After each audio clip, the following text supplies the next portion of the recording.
जिन दोस्तों ने हमारे YouTube चैनल को सब्सक्राइब नहीं किया है, हमारे चैनल को सब्सक्राइब करें और बगल में बने बेल आइकन को प्रेस करें, जिससे आने वाले वीडियो के नोटिफिकेशन आप तक पहुंचें।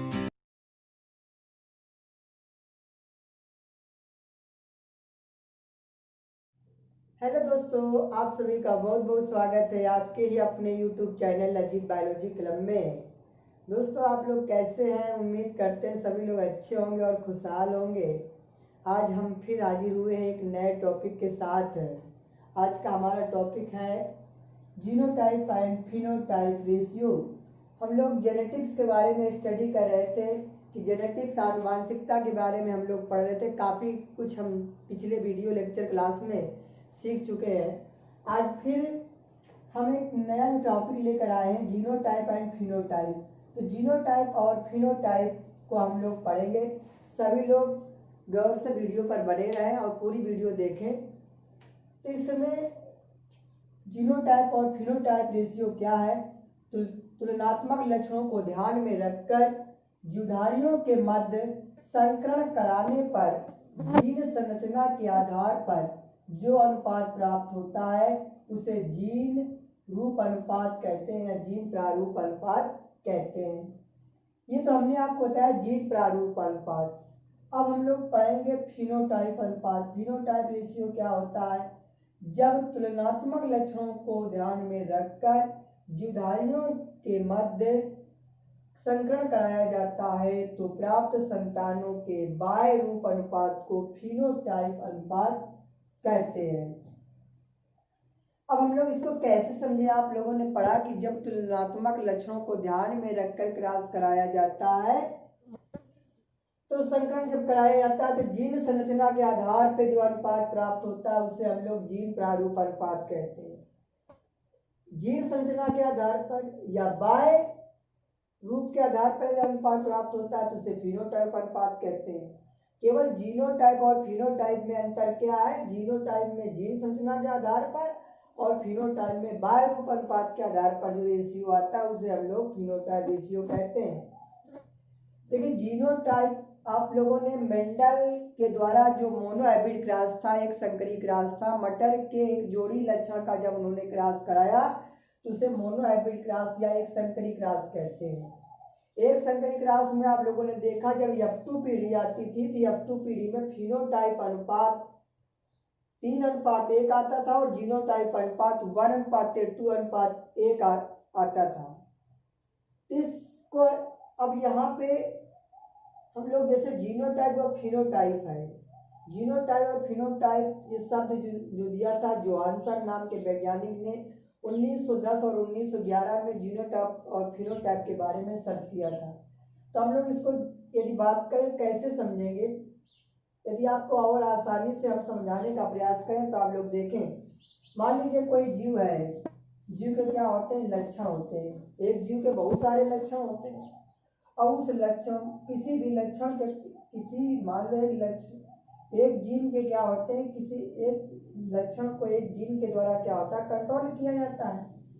हर एक जीन के एक नए लक्षण होते हैं। मान लीजिए जीवधारी है, इस जीवधारी का कोई लक्षण है। अब इस लक्षणों का निर्धारण कौन कर रहा है? जीन। अब जीनों का एक संगठन हो जाता है। जब कई प्रकार के लक्षण क्या होते हैं, मतलब जीनों का जब संगठन हो जाता है तो जीनोटाइप बन जाता है।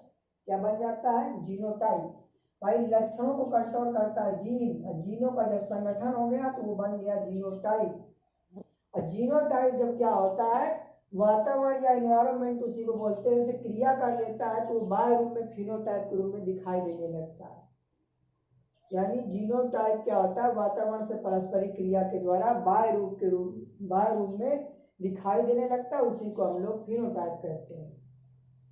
और चलिए हम आपको एग्जाम्पल के थ्रू ही समझा दें। एक लंबा पौधा जिसको हमने कैपिटल टीटी मान लिया, बौना पौधा स्मॉल टीटी मान लिया। यानी हम मेंडल का एक संकरी क्रॉस जिसे हम लोग मोनोहाइब्रिड क्रॉस कहते हैं उसके आधार पर पढ़ रहे हैं।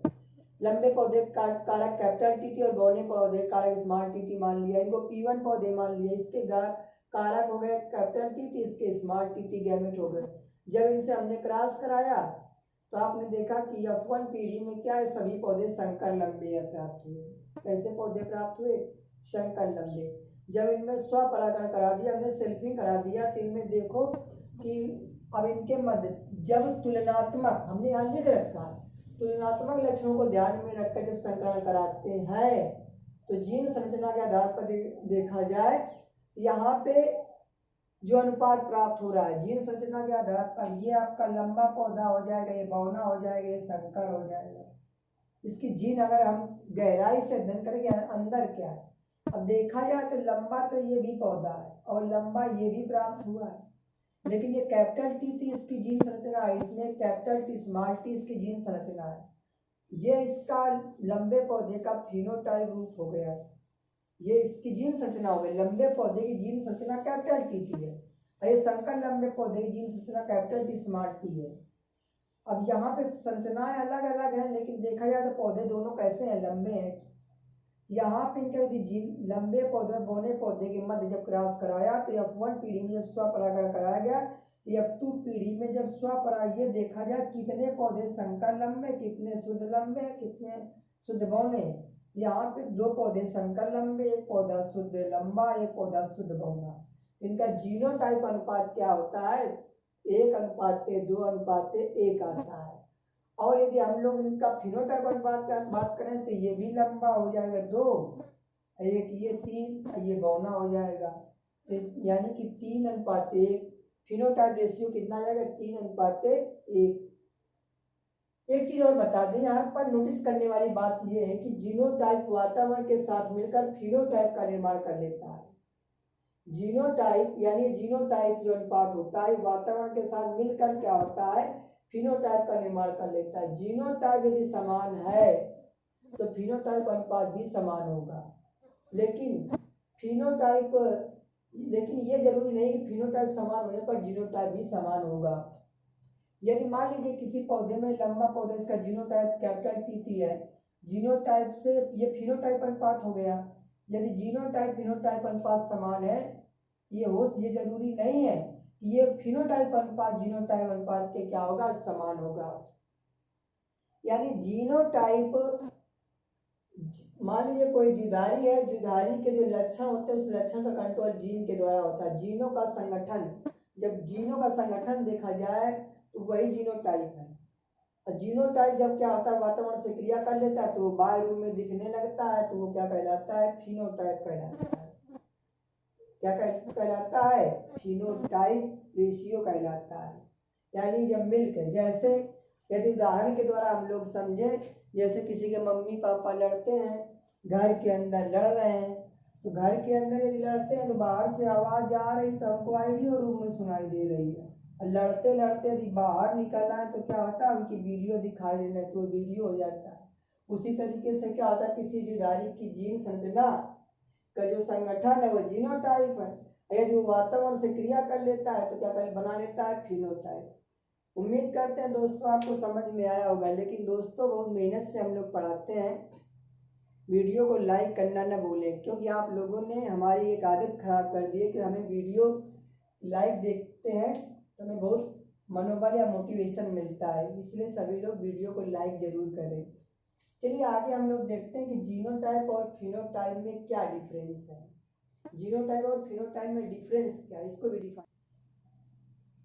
चलिए देखते हैं कि जीन प्रारूप एवं लक्षण प्रारूप अनुपात में क्या अंतर है। Difference between genotype and phenotype ratio. Genotype जिसे कहते हैं जीन प्रारूप और लक्षण प्रारूप को कहते हैं फिनोटाइप।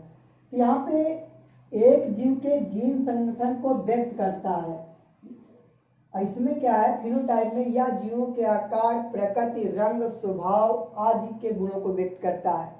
यहाँ पे आप लोगों ने देखा कि जो जीनोटाइप रेशियो केवल ये जीन संगठन को व्यक्त करता है।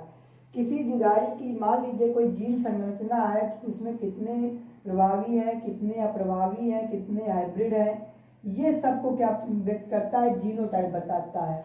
और फिनोटाइप रेशियो जीव के आकार, प्रकृति, रंग, स्वभाव आदि को बताता है। वो बाहर से बताता है कि इसकी प्रकृति कैसी, इसका स्वभाव कैसे, लंबा या बौना, ये फिनोटाइप हो जाता है। अब दूसरा अंतर क्या है, जीनोटाइप में यह लक्षण प्रारूप द्वारा नियंत्रित होता है, लेकिन इसका कंट्रोल किसके द्वारा होता है, फिनोटाइप के द्वारा होता है। और दूसरा अंतर इसमें या जीन प्रारूप द्वारा नियंत्रित होता है। ये क्या होता है, जो फिनोटाइप है इसका कंट्रोल कौन करता है, जीन प्रारूप का अनुपात। आप लोग देख रहे हैं दूसरे के ये क्या है, पूरक के रूप में कार्य कर रहे हैं। अब तीसरा अंतर क्या है, तीसरा अंतर यहाँ पे जीन प्रारूप का अध्ययन कर जनकों के बारे में जानकारी प्राप्त की जाती है। सही कह रहा है। यदि जीन प्रारूप का हम लोग अध्ययन कर लेंगे, मान लीजिए किसी कैपिटल टी इसका जीन प्रारूप हो गया तो हम जान जाएंगे लंबा पौधा है। अब इसी तरीके से मैं कहता है लक्षण प्रारूप के आधार पर जनकों के बारे में जानकारी प्राप्त करना कठिन है। अब ये हम नहीं बता सकते हैं कि जनकों के बारे में कि हम फिनोटाइप रेशियो बता दें कि कैपिटल टी है, इसका फिनोटाइप रेशियो से लंबा पौधा, तो जनक के बारे में नहीं बता सकते हैं कि ये शुद्ध बहुने से, क्योंकि दो जनकों का यहाँ पे क्या मिक्सचर हुआ है। अगला है समान जीनोटाइप वाले जीवों के फिनोटाइप अथवा लक्षण प्रारूप भिन्न होते हैं। मान लीजिए कोई जुदारी समान वाले हैं, उनका क्या जीनोटाइप कैपिटल टी है, तो ये जरूरी नहीं करता। मान लीजिए इसका जीनोटाइप कैपिटल टी इसके भी समान है, स्मॉल टी है, ये नहीं डिपेंड करता कि इनका लक्षण जो फिनोटाइप होगा, लक्षण प्रारूप होगा, ये क्या होते हैं, भिन्न हो सकते हैं। अब इसी में कहता है समान फिनोटाइप वाले जीवों के जीनोटाइप अथवा जीन प्रारूप भिन्न हो सकते हैं। अगर किसी जुदारी का फिनोटाइप समान है तो ये जरूरी नहीं उसका जीनोटाइप उसका या जीन प्रारूप क्या होगा वो भिन्न हो सकता है। समान फिनोटाइप वाले जीवों का जीनोटाइप, समान फिनोटाइप वाले जीवों का जीनोटाइप क्या होगा, भिन्न होगा। अगला अंतर है या वातावरण द्वारा प्रभावित नहीं होता है। जीन प्रारूप नहीं, किसी जुदारी का मान लीजिए जीन प्रारूप कैपिटल टी है, इसका इन्वायरमेंट से कोई प्रभाव नहीं पड़ता है। अब ये क्या होता है, फिनोटाइप वातावरण से क्या होता है, प्रभावित हो जाता है। इसके बाद किसी जीव का जीन प्रारूप जीवन पर्यंत समान रहता है। अब जैसे किसी जुदारी का जीन प्रारूप मान लो कैपिटल टी या मान लीजिए, वो जीवन पर्यंत समान होगा। अब ये वातावरण में क्या होता है, फिनोटाइप में बदलाव संभव हो सकते हैं कि ये वातावरण में कोई पौधा है, यदि मान लीजिए दो एक ही जात के पौधे हैं और दोनों का जीनोटाइप सेम है, एक पौधे को क्या है हम लोग ठंडे वातावरण में उगाते हैं, को गर्म में, तो दोनों की लंबाई में परिवर्तन हो सकता है। तो आज आप लोगों ने पढ़ा कि difference between genotype and phenotype. Genotype क्या होता है, किसी जुदारी के जीनों का संगठन होता है, और फिनोटाइप क्या होता है, जो जीन प्रारूप जीनोटाइप होता है वो इन्वायरमेंट से क्रिया करने के बाद जो बाहर रूप में दिखने लगता है उसको, वो फिनोटाइप होता है। ये क्लास आपको अच्छी लगी होगी। Thank you.